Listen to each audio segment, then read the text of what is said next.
Chapter 8 of the Count of Monte Cristo by Alexandre Dumas. Chapter 8. The Chateau d'If. The commissary of police, as he traversed the antechamber, made a sign to two gendarmes, who placed themselves one on Dante's right and the other on his left.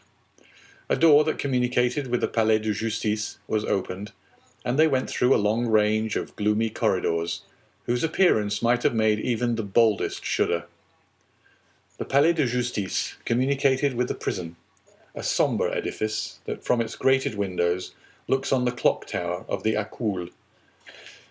After numberless windings, Dante saw a door with an iron wicket. The commissary took up an iron mallet and knocked thrice. Every blow seemed to Dante as if struck on his heart. The door opened, the two gendarmes gently pushed him forward, and the door closed with a loud sound behind him. The air he inhaled was no longer pure, but thick and mephitic. He was in prison. He was conducted to a tolerably neat chamber, but grated and barred, and its appearance, therefore, did not greatly alarm him. Besides, the words of Villefort, who seemed to interest himself so much, resounded still in his ears like a promise of freedom. It was 4 o'clock when Dante was placed in this chamber. It was, as we have said, the 1st of March, and the prisoner was soon buried in darkness. The obscurity augmented the acuteness of his hearing. At the slightest sound he rose and hastened to the door, convinced they were about to liberate him. But the sound died away, and Dante sank again into his seat.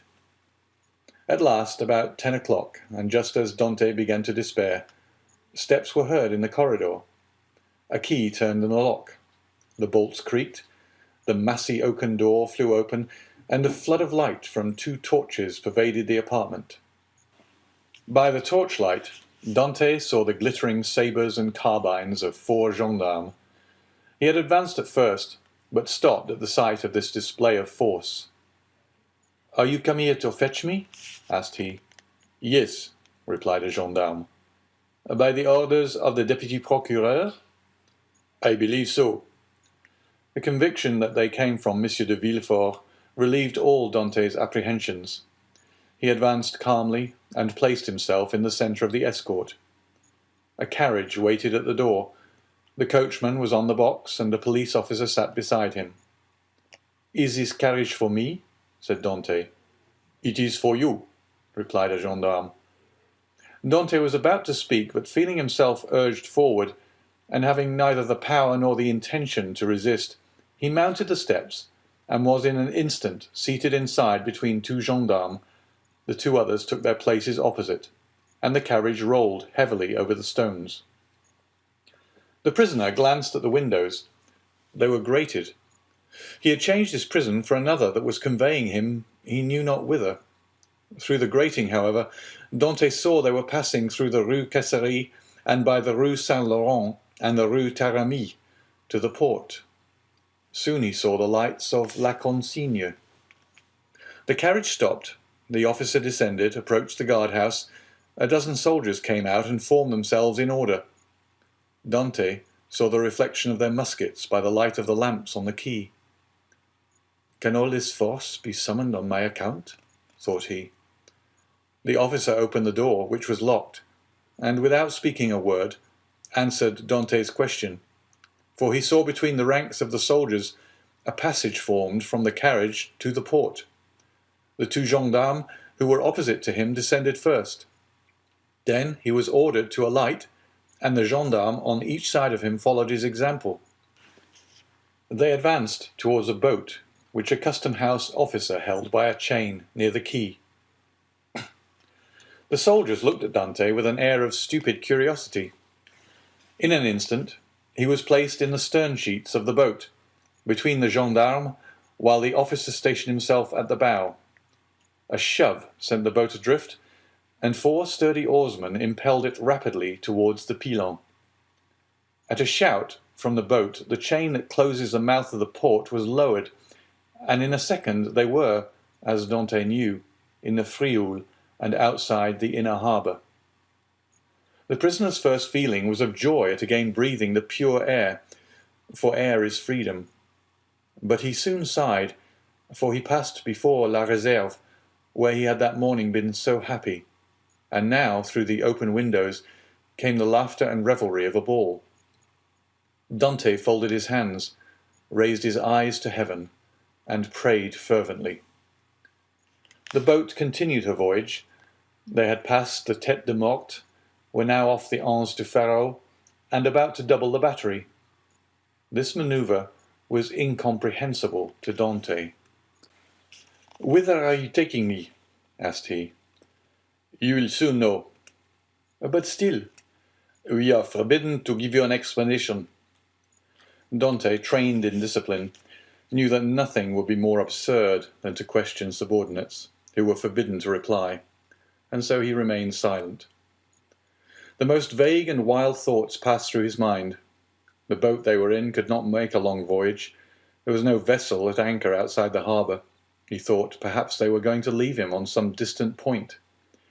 He was not bound, nor had they made any attempt to handcuff him. This seemed a good augury.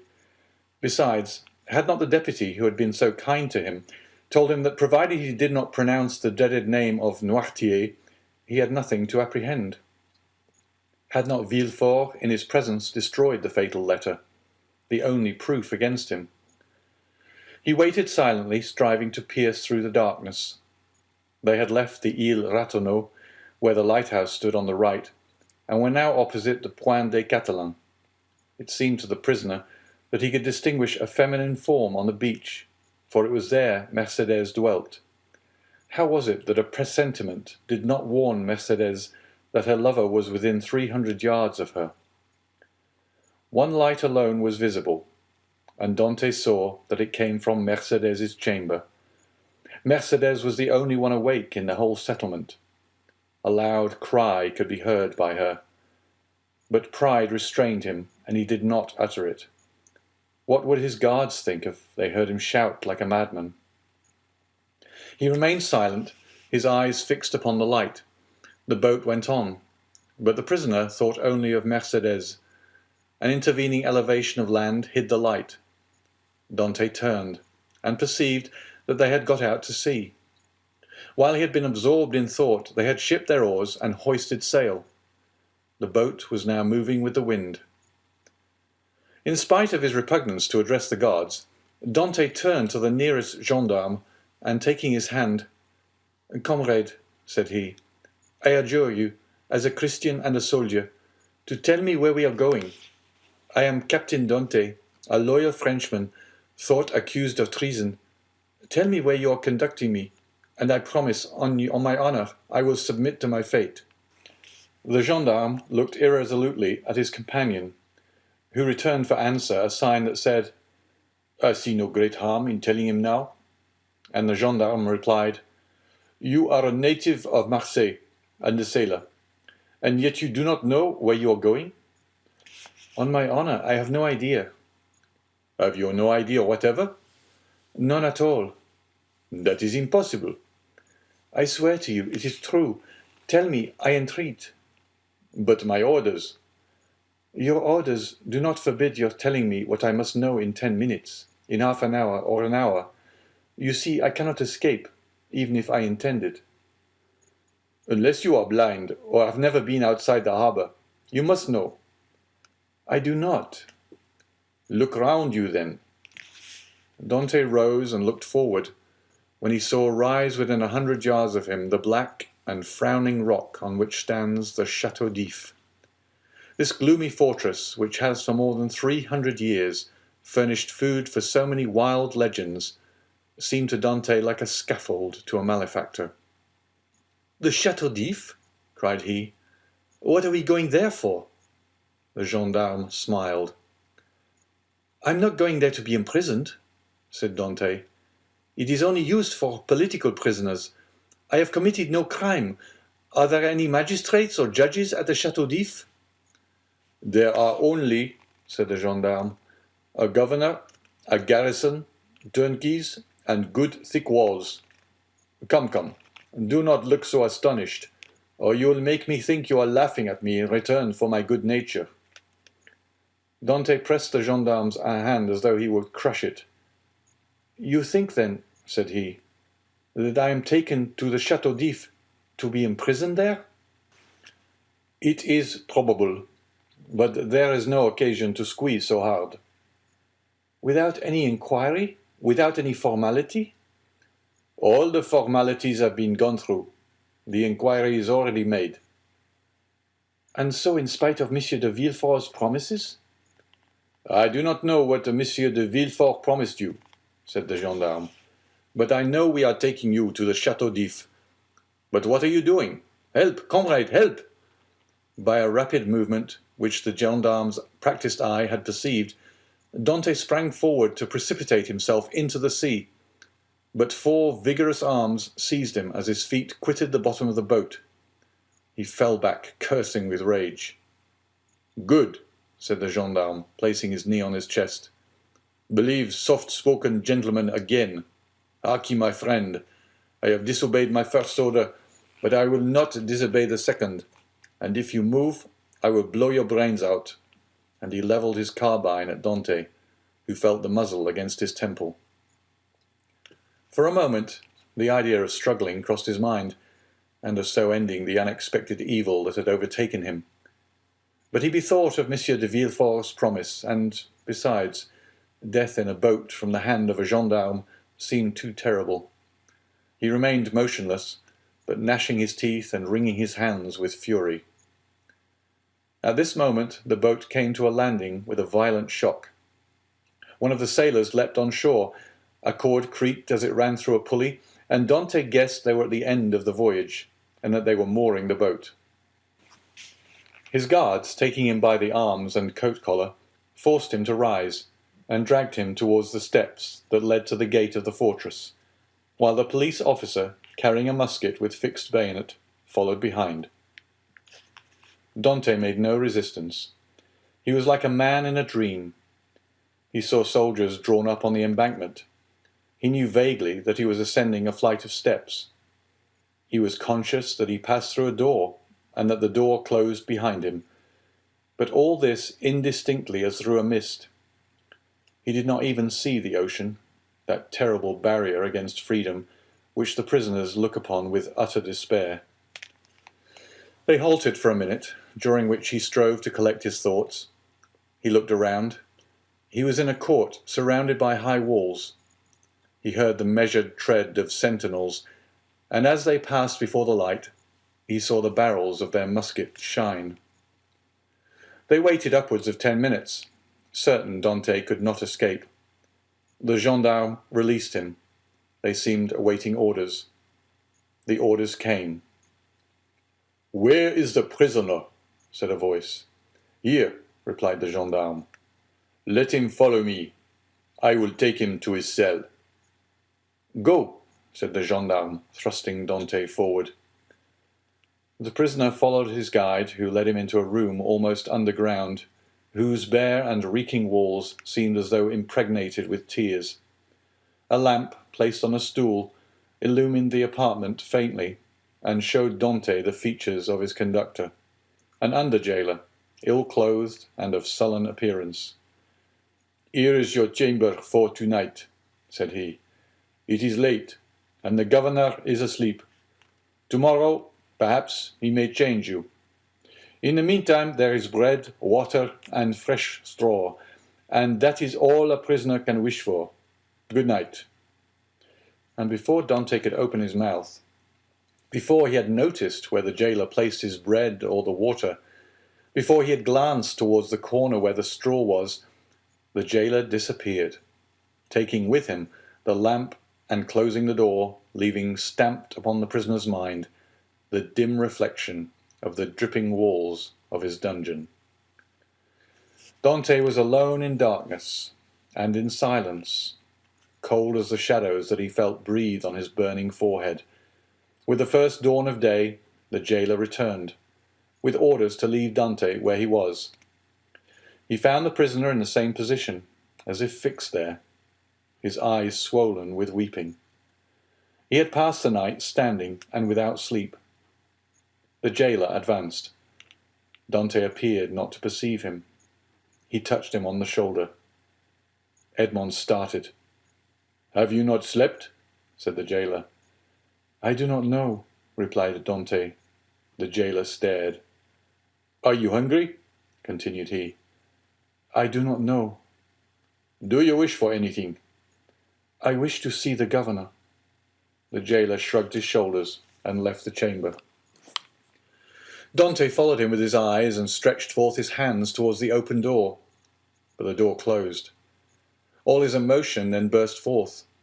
He cast himself on the ground, weeping bitterly and asking himself what crime he had committed that he was thus punished.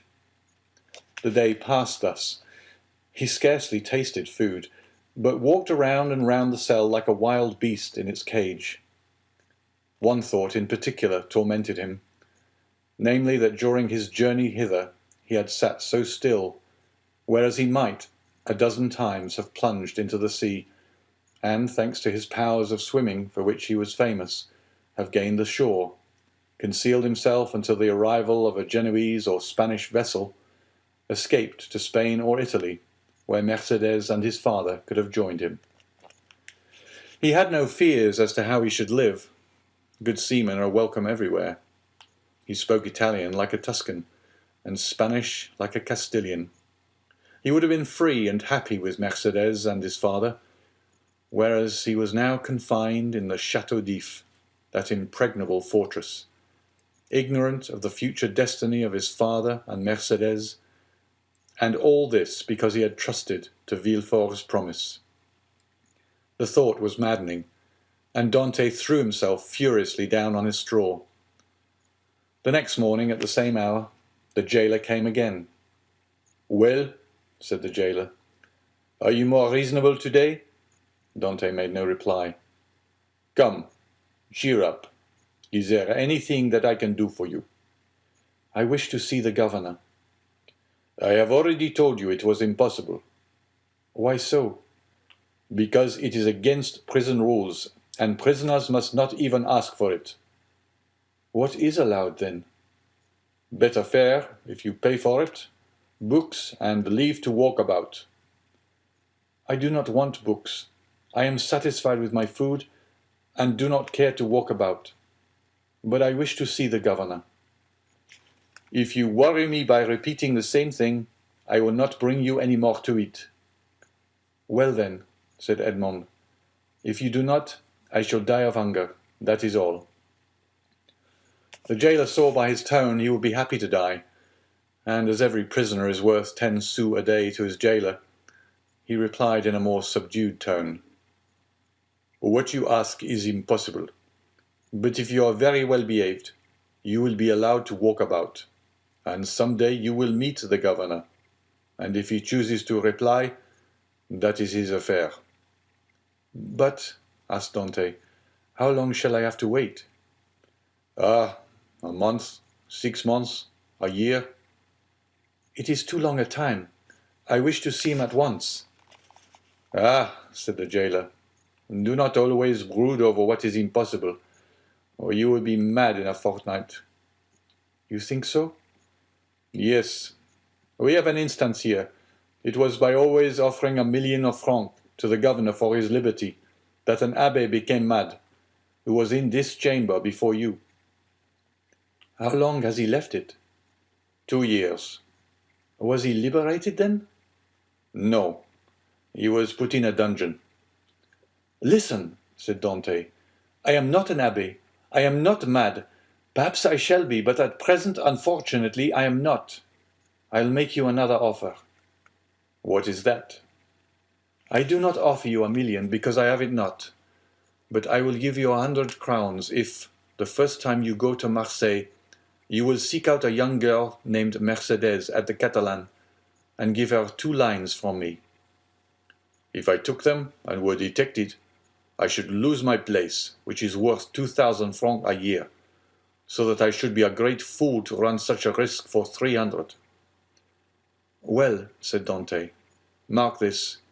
If you refuse at least to tell Mercedes I am here, I will some day hide myself behind the door, and when you enter, I will dash out your brains with this stool." "Threats!" cried the jailer, retreating and putting himself on the defensive. "You are certainly going mad, The abbé began like you, and in 3 days you will be like him, mad enough to tie up. But fortunately there are dungeons here." Dante whirled the stool round his head.